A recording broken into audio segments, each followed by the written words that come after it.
Ma question est simple, pourquoi l'avoir choisi lui, Monsieur Pigasse, dans la création de Media One? Qu'est-ce qu'il a apporté concrètement dans la réussite du projet entrepreneurial? J'avais pas envie parce que mon indépendance était plus importante. Monsieur Pigasse avait appelé à voter pour le nouveau Front populaire quelques mois avant, en 2024, qu'il avait fait récemment la une de Libération, expliquant « Je veux mettre les médias que je contrôle dans le combat contre la droite radicale ». Il l'assume, il l'a encore assumé au micro de Benjamin Duhamel sur France Inter il y a quelques jours. Il a lourdement diffamé le Rassemblement national.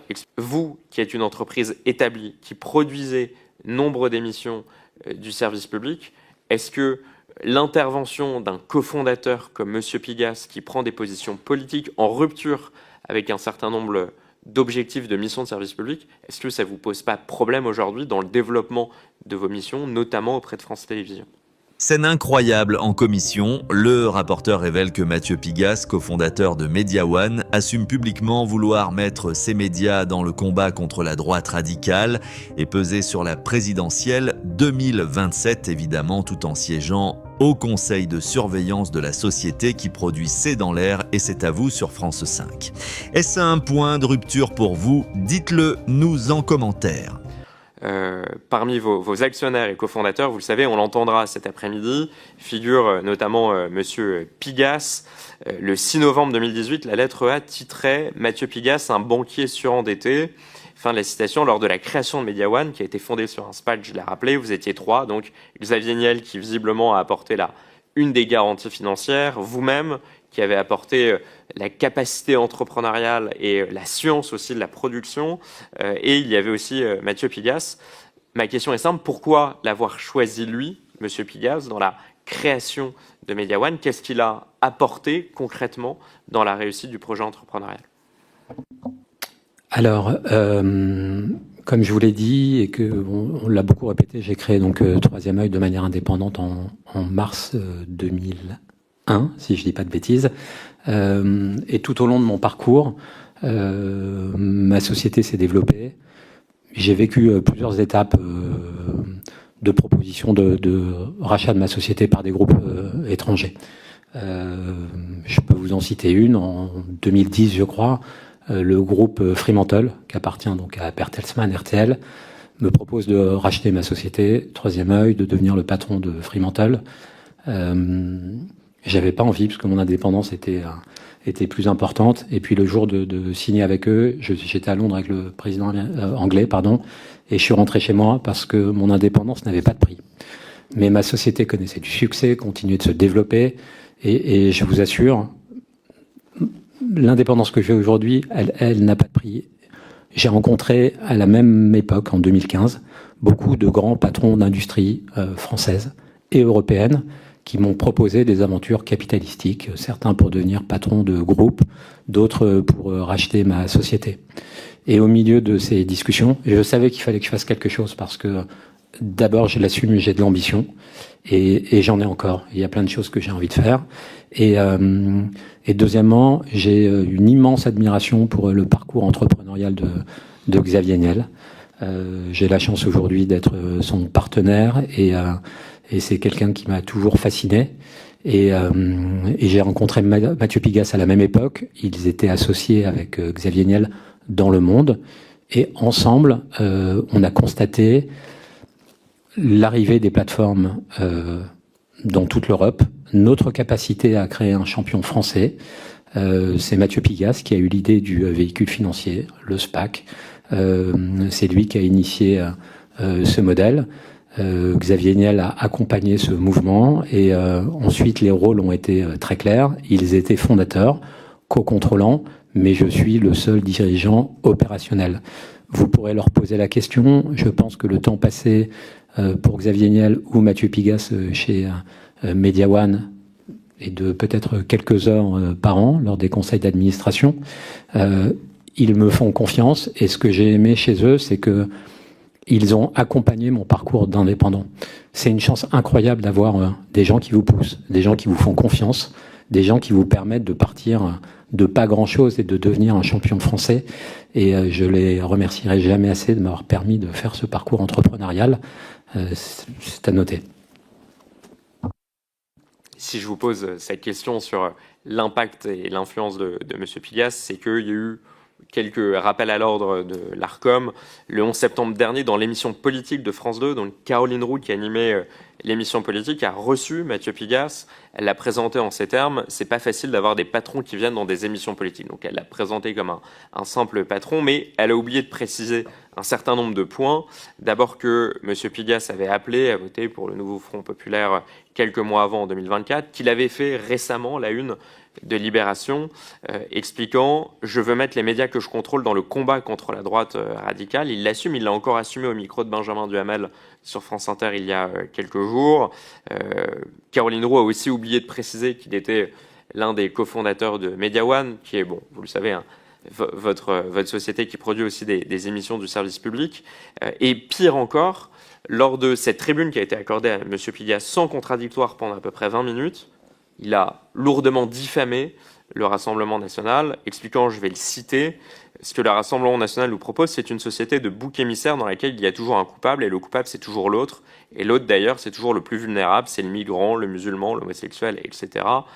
Prétendant que le Rassemblement national était un parti qui mettait en cause, ou en tout cas qui pourchassait à la fois le musulman, l'homosexuel. C'est des propos qui ne regardent que lui, et je pourrais l'interroger cet après-midi sur le sujet, mais vous, qui êtes une entreprise établie, qui produisez nombre d'émissions du service public, est-ce que l'intervention d'un cofondateur comme M. Pigas, qui prend des positions politiques en rupture avec un certain nombre d'objectifs de mission de service public, est-ce que ça ne vous pose pas problème aujourd'hui dans le développement de vos missions, notamment auprès de France Télévisions ? Je vais vous répondre en toute transparence, et je sais que voilà, Mathieu Pigas sera là devant vous tout à l'heure et qui pourra répondre à ces questions. La première chose, monsieur le rapporteur, c'est que à plusieurs reprises ici, on a parlé d'ambition politique de chacun des associés de Media One. Je peux vous répondre, et mes cofondateurs pourront aussi répondre. Je n'en ai aucune, ni locale, ni... j'ai pas envie de faire de politique. J'essaie d'impacter comme je peux la société à travers des programmes que je produis. Je vous recommande tous d'ailleurs d'aller voir le film La Maison des Femmes qui sort la semaine prochaine, qui est distribué en partie par Media One et Pathé, qui est un film incroyable sur une initiative des maisons qui viennent en aide aux femmes victimes de violences. Et c'est très important. J'ai accompagné le documentaire d'Olivier Goire sur la maladie de Charcot, qui était très important. C'est notre façon d'impacter la société. Je pense que c'est important de le souligner. Mathieu Pigas, comme je vous l'ai dit, il a cofondé ce groupe. Il n'a aucun rôle opérationnel. Si vous voulez une anecdote, je crois qu'il n'avait jamais rencontré Caroline Roux avant l'émission politique de France 2, peut-être une fois. L'émission politique de France 2 n'est pas produite par Media One, elle l'est par la rédaction de France Télévisions. Je n'avais pas cette information. On ne se parle pas tous les jours ou toutes les semaines avec mes associés. Donc Mathieu Pigas y est allé en toute indépendance. Il dirige un groupe de presse qu'il contrôle à 100%, qui s'appelle Combat Média. Et donc les prises de parole de Mathieu Pigas, elles se font à titre personnel et elles n'engagent jamais Media One. Madame Planchon, qui est à côté de moi, qui dirige Media One Prod, ça va vous paraître surprenant, elle n'a jamais rencontré Mathieu Pigas. Elle n'a pas son numéro de téléphone.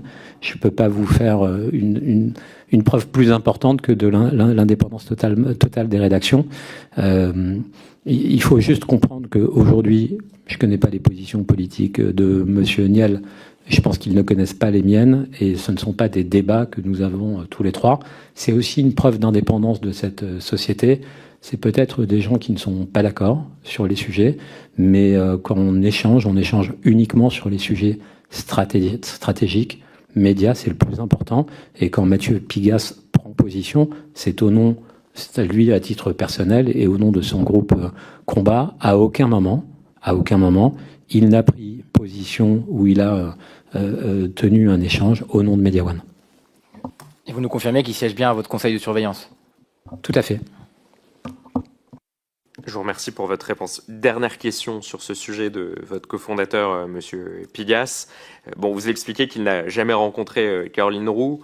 Bon, Monsieur Pigas est l'un des cofondateurs de Media One. Caroline Roux présente des émissions produites par Media One, donc ça peut sembler, je vous crois, hein, vous parlez sincèrement, donc je ne vais pas remettre en question votre propos, mais ça peut sembler étonnant que M. Pigas ne l'ait jamais rencontré. Ma toute dernière question porte sur, vous conviendrez que vous êtes la première émission, enfin la première société de production à bénéficier des contrats de France Télévisions. Vous avez l'un de vos cofondateurs, M. Pigas, qui explique de façon assumée qu'il veut mettre à disposition les médias dont il dispose dans un combat contre la droite radicale. Je pense que pour beaucoup de Français, et moi le premier, on se dit que le service public, en donnant des contrats à Media One, dont l'un des cofondateurs et actionnaires est M. Pigas, qui entend poursuivre un agenda politique en mettant à disposition de son agenda politique des médias qu'il a, on peut se dire, à la fin, on peut faire un amalgame en se disant Media One est un cheval de Troie de M. Pigas en partie, qui est là pour poursuivre un agenda politique de gauche assumé, alors que Media One est la première société de production à bénéficier des contrats de France Télévisions. C'est là le sens de ma question, ça vous permet peut-être de nous répondre. Est-ce que M. Pigas est parfaitement légitime pour être coproducteur, pour être coactionnaire d'une société qui produit nombre d'émissions du service public alors qu'il a un agenda politique? Est-ce qu'il ne vaudrait pas mieux que M. Pigas aille faire autre chose et s'éloigne du service public de l'audiovisuel pour poursuivre pleinement son agenda politique? Merci, monsieur le rapporteur. Je vous laisse lui poser la question cet après-midi, puisque vous aurez la chance de pouvoir échanger avec lui. Ce qui est important, et je le répète, les sociétés de production contractent avec France Télévisions. France Télévisions est coproducteur de chacune des émissions d'actualité dont on parle. Il y a des producteurs, des rédacteurs en chef qui sont indépendants. Même moi, en tant que dirigeant, je n'ai pas à parler aux producteurs, aux rédacteurs en chef d'éditorial. Ils sont totalement indépendants. Et ces émissions sont portées par des journalistes totalement indépendantes. Je pense que c'est rare aujourd'hui dans ce monde dans lequel on vit d'avoir des rédactions totalement indépendantes. C'est le cas, vous pouvez me croire. Et aucun des actionnaires, quel qu'il soit, n'a de relation directe avec l'éditorial de nos émissions. Je vous le dis de manière totalement transparente et je vous invite, si vous le souhaitez, c'est aussi intéressant de comprendre. Certains députés sont venus parfois voir nos fictions, voir comment ça se fabrique. Je serais très heureux de pouvoir vous inviter, les députés que ça intéresse, et aussi au cadre de cette émission, de venir passer 24 heures dans nos bureaux pour voir comment les rédactions travaillent, comment elles sont dépendantes, comment elles interagissent avec le service public, comment les décisions sont prises. Ça permettra de mettre une totale transparence avec ces questions qui sont légitimes. Je les entends, monsieur le rapporteur. Et puis, pour vous répondre sur Caroline Roux et Mathieu Pigas, pourquoi ils ne se voient pas? En fait, Mathieu Pigas, son métier principal, c'est le patron de Centerview en France, qui est une banque américaine. Le métier principal de Xavier Niel, c'est patron d'Iliade et aussi investisseur dans plein de sociétés. Ils ont chacun des bureaux. Ils n'ont pas de bureau chez Media One. Ils ne viennent pas régulièrement, à part à des avant-premières ou ce genre de choses. Donc, il n'y a pas d'endroit où ils se croisent. Et bon nombre de producteurs de cinéma de Media One, de fiction, d'animateurs n'ont jamais rencontré Mathieu Pigas. La meilleure preuve, c'est Madame Planchon, qui n'a jamais rencontré Mathieu Pigas et qui aujourd'hui s'occupe de toutes ces émissions. Vous pouvez rester cet après-midi si vous voulez, ce sera l'occasion de le rencontrer, Mme Planchon. Je vais revenir sur Mathieu Pigas, peut-être pour vous poser la question différemment. Mathieu Pigas assume d'avoir acheté des médias pour en partie peser dans la bataille culturelle. Je le cite, cette bataille culturelle, selon lui, et on est sur France Inter, les Français qui nous regardent pourront regarder, la lutte pour imposer par les médias, la bataille culturelle, c'est la lutte pour imposer par les médias ses valeurs, ses mots, ses thèmes, ses expressions, son regard sur le monde. L'objectif, il est simple, c'est de gagner... Ah oui, maintenant c'est moi qui vous déconcentrais. Tout à l'heure, je vous déconcentrais. Là, c'est vous qui me déconcentrez. L'objectif, il est simple, c'est de gagner la bataille des idées et des images pour gagner la bataille électorale. Et donc Mathieu Pigas assume, et c'est son droit, de mettre ses médias, ou en tout cas de prendre sa part, pour essayer d'être précis dans les mots, dans cette bataille culturelle. Et il termine cette interview en disant qu'il souhaite peser sur la présidentielle de 2027. Comprenez-nous, on se dit, puisque quelqu'un, et je vais au bout de ma question, assume de mettre ses médias dans cette bataille culturelle, pourquoi, lorsqu'il confondent un groupe de production audiovisuelle, il ne considérerait pas que là aussi c'est de la bataille culturelle. C'est ce qu'on essaie de comprendre, c'est pas pour jeter des soupçons, la suspicion, c'est qu'on a quelqu'un qui assume de vouloir s'engager dans la bataille culturelle, qui le dit très clairement, qui achète des médias pour ce faire, qui veut empêcher la victoire du Rassemblement à la présidentielle en 2027, et qui, quand il cofonde un groupe de sociétés de production individuelle, là on n'est plus dans la bataille culturelle, là il n'y a plus aucune ambition politique. Et c'est ça qu'on a du mal à comprendre. Pourquoi ce qui marche pour les Inrecuptibles, pour Nova, ne fonctionnerait pas pour Media One. Voilà, je pense qu'il est une personne, il nous le dira cet après-midi, mais voilà, c'est important aussi de comprendre. Juste pour bien comprendre, Mathieu Pigasse a des médias. Il les contrôle. C'est une autre activité, ça n'a rien à voir avec Media One. Il a des journaux, des radios, d'opinion. Media One, ce n'est pas un média. On n'a pas de ligne éditoriale. On répond à la ligne éditoriale de nos clients. Quand on travaille pour France Télévisions, c'est en coproduction et c'est pour France Télévisions. Quand je travaillais avec Paris Première pour produire l'émission Zemmour et Nolo, je répondais à cette ligne éditoriale. C'est celle de nos clients, ce n'est ni Justine, ni Xavier Niel, ni Mathieu Pigasse, ni moi-même, ni qui que ce soit. C'est important de faire la différence entre les deux. Le groupe que contrôle Mathieu Pigasse n'a rien à voir avec Media One. Rien à voir. Mais comprenez qu'à la veille de l'élection présidentielle, qui sera majeure, que vous ayez dans votre conseil de surveillance. Moi aussi, j'ai fait des études d'économie. Je n'ai pas créé une entreprise comme le rapporteur, mais enfin, j'ai fait quelques études de finance et d'économie. Je sais ce que c'est un conseil de surveillance. Je sais le rôle stratégique d'un conseil de surveillance. Je sais aussi les garde-fous pour éviter que les membres d'un conseil de surveillance n'influent sur la ligne éditoriale. Mais admettez que vous produisez des émissions de flux éminemment politiques, éminemment importantes, a fortiori dans le cadre de l'élection présidentielle, dans un contexte où l'ARCOM a quand même rappelé à l'ordre France 5 pour des problèmes de pluralisme politique. Je peux dire ce qu'a dit l'ARCOM très clairement. Elle considère qu'il y a eu sur France 5, c'est pas que vos émissions, attention, mais sur France 5, et je vais être très précis, elle considère qu'il y a eu une surexposition de certains partis politiques et une sous-exposition d'autres. Et donc on peut se considérer qu'un actionnaire de la principale société de production avec laquelle travaille France Télévisions, qui a un agenda politique, ça peut quand même poser des questions de déontologie. Voilà, moi, je vais pas jusqu'à dire de conflit d'intérêt, mais ça peut poser des questions de déontologie. Voilà, maintenant, si vous nous assurez que ça ne pose aucune difficulté, moi, j'ai travaillé aux États-Unis, vous voyez, dans les conseils d'administration et conseils de surveillance aux États-Unis, ils n'aiment pas beaucoup que leurs actionnaires prennent des positions politiques. Et ils essayent même d'éviter que ça soit le cas. Je vais vous dire, c'est la meilleure preuve d'indépendance, Monsieur le Président. Je vous rappelle que Media One n'est pas un média. C'est la même chose. Je voudrais vraiment qu'on le comprenne. On répond à une ligne éditoriale. La deuxième chose, c'est que d'un côté, vous me posez des questions sur Trump qui pourrait intervenir dans nos décisions. De l'autre, Mathieu Pigasse qui a des positions plutôt à gauche. Le Qatar, c'est la meilleure preuve de notre indépendance, Monsieur le Président. Je vous assure.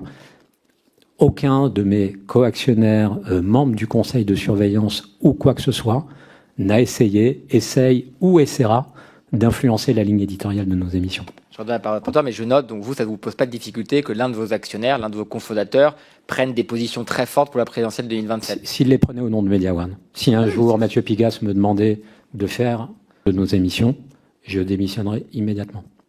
Et je précise effectivement que vous n'êtes pas un média, mais que par exemple, que vous produisez des émissions de politique et que par exemple les règles de pluralisme, c'est vous qui les mettez en œuvre. Exactement. Donc c'est quand même, vous n'êtes pas un média, mais c'est dans l'air et c'est à vous. C'est Media One qui garantit le respect du pluralisme politique. Donc au sein de France Télévisions, avec à chaque fois, il y a un truc qu'on n'a pas dit sur C'est à vous et C'est dans l'air. Et après je m'arrête là. Je sais que vous avez des questions, Monsieur le rapporteur.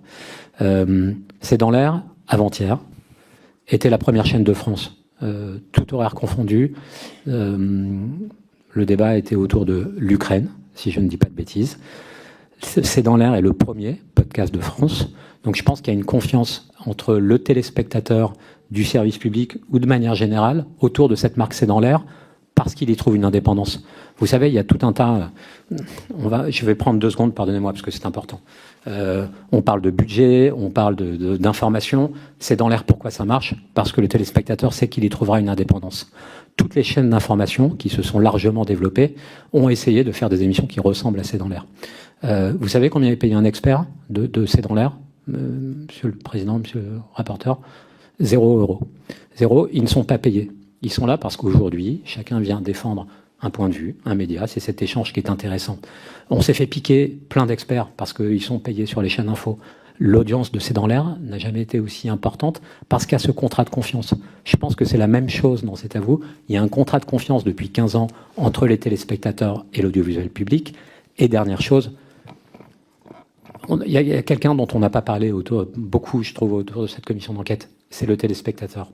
Chaque jour, quand nos équipes partent travailler, elles pensent à une personne, c'est aux téléspectateurs, aux nombreux téléspectateurs qui les regardent. Je pense qu'il faut qu'on y pense parce que quand on fait des plans d'économie aujourd'hui, quand on nous demande de baisser de 5%, de temps en temps, on supprime C'est dans l'air pendant l'été ou ce genre de choses. Qui est aujourd'hui qui se retrouve sans émission, ce sont les téléspectateurs. Et oui, peut-être que l'audience de la télévision vieillit, mais je pense que c'est aussi le rôle du service public de penser à des téléspectateurs qui ne sont pas tous des cibles commerciales.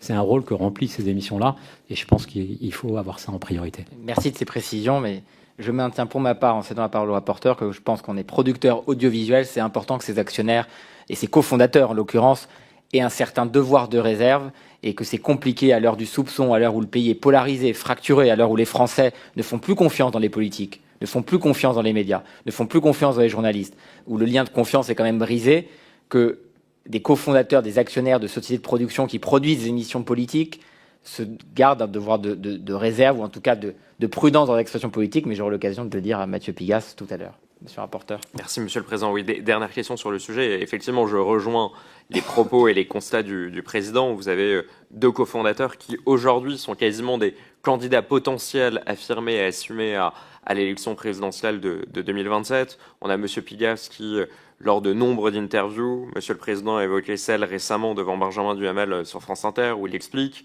« Ce combat est au service d'idées et de valeurs. J'ai toujours été engagé. J'ai publié 4 livres depuis 15 ans et de nombreuses tribunes avec toujours la même ligne.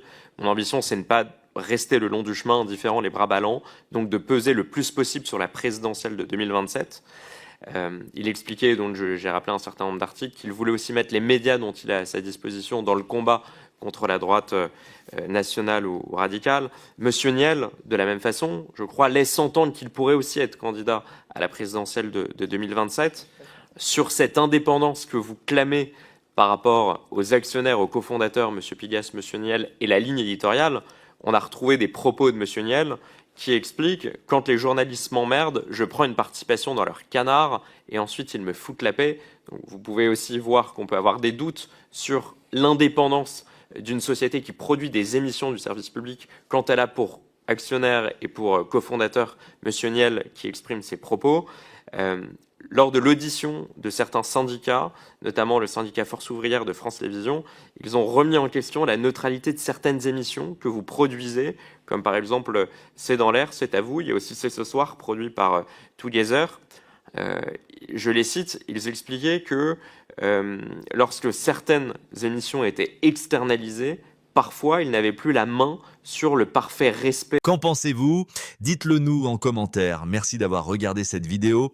Pensez à liker et à vous abonner pour ne rien rater de nos nouvelles vidéos.